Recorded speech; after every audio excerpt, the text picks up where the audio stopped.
$1.75 trillion.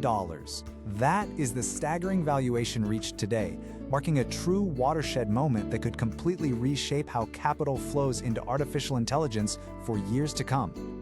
Hello everyone, welcome back to AI Market News. In today's explainer, we're unpacking a market that is caught right between the gravitational pull of sticky inflation and the massive upward thrust of the AI capital expenditure cycle.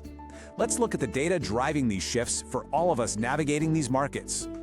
Section 1. U.S. Market Pullback Explained. A Normal Exhale. According to current market information, U.S. equities took a meaningful step back on Wednesday, June 3rd. After an impressive string of record closes, the major indexes decided to take a bit of a breather. As you can see in the chart, the Dow Jones Industrial Average experienced a sharp 620-point drop. Broadly speaking, the S&P 500 fell 0.74%, and the NASDAQ lost 0.89%. It's absolutely crucial for all of us to understand what triggered this coordinated pullback. The first underlying reason is energy. As the graph shows, crude oil WTI spiked amid renewed tensions in the Middle East. For all of us tracking the macro environment, the mechanism here is pretty straightforward. When oil prices rise due to geopolitical tensions, it increases the cost of transporting and producing everyday goods. That feeds directly into higher inflation expectations, which in turn really hurts our hopes for interest rate cuts. The second reason for the pullback came from the tech sector.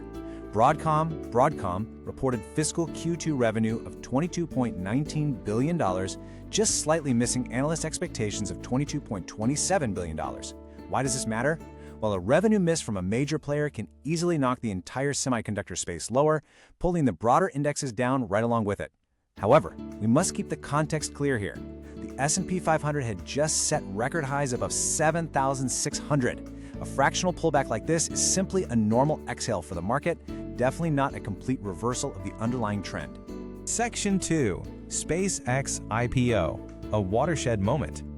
Let's shift our focus to the massive company-specific news of the week regarding the highly anticipated initial public offering of SpaceX. Dan Ives of Wedbush called this listing a watershed moment, noting that it paves the way for other giants like Anthropic and OpenAI to follow. The underlying mechanism here is pivotal for our long-term portfolios. If major private AI companies go public, it opens the door for a massive new cycle of institutional capital to flow directly into the sector, unlocking liquidity that was previously trapped in private markets. Based on available data, the IPO priced at $135 per share, cementing that jaw-dropping $1.75 trillion valuation we mentioned earlier. These proceeds are specifically earmarked for funding AI computing resources, expanding the Starlink network, and building incredible next-generation infrastructure, like solar-powered space data centers.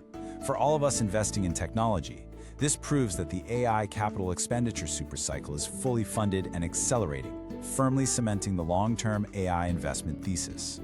Section 3. Labor market and the Fed. The key tension. Now, let's pivot from tech catalysts to the broader macroeconomic landscape. There's a growing tension between the current labor market and the Federal Reserve, FRB. Wednesday's economic data highlighted a highly resilient labor market against a backdrop of sticky inflation. ADP private payrolls beat expectations at 122,000, and ISM Services rose to 54.5. The underlying dynamic here is crucial for all of us to grasp. Strong hiring and robust services data mean the economy is running hot.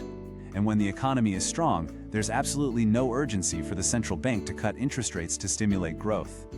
As a result of that strong data, the graph shows the U.S. 10-year Treasury yields climbing to the 4.48 to 4.49% range. Because yields are rising, the market's probability of a quarter-point rate hike by year-end has been pushed up to 85%, which is a sharp increase from just 60% a week ago. Section 4. Japan market and yen. Local implications. Next, let's examine the critical local implications for our Japanese portfolios, exploring how these global shifts are directly affecting the yen and our domestic equities. As you can see in the charts, the USD/JPY pair is pushing near the 159.9 level, while the Nikkei Heikin Kabuka faces downward pressure. The mechanism driving this is the interest rate differential. Higher U.S. yields make the U.S. dollar much more attractive to investors seeking returns, which drives the yen weaker. While a weak yen often helps exporters, the combination of rising global yields and imported inflation from high oil prices is currently weighing pretty heavily on the Nikkei Eikin Kabuka. Section 5. Upcoming economic indicators. What to watch next?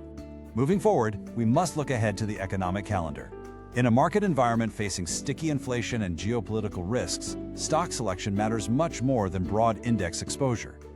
The upcoming data will be crucial for all of us.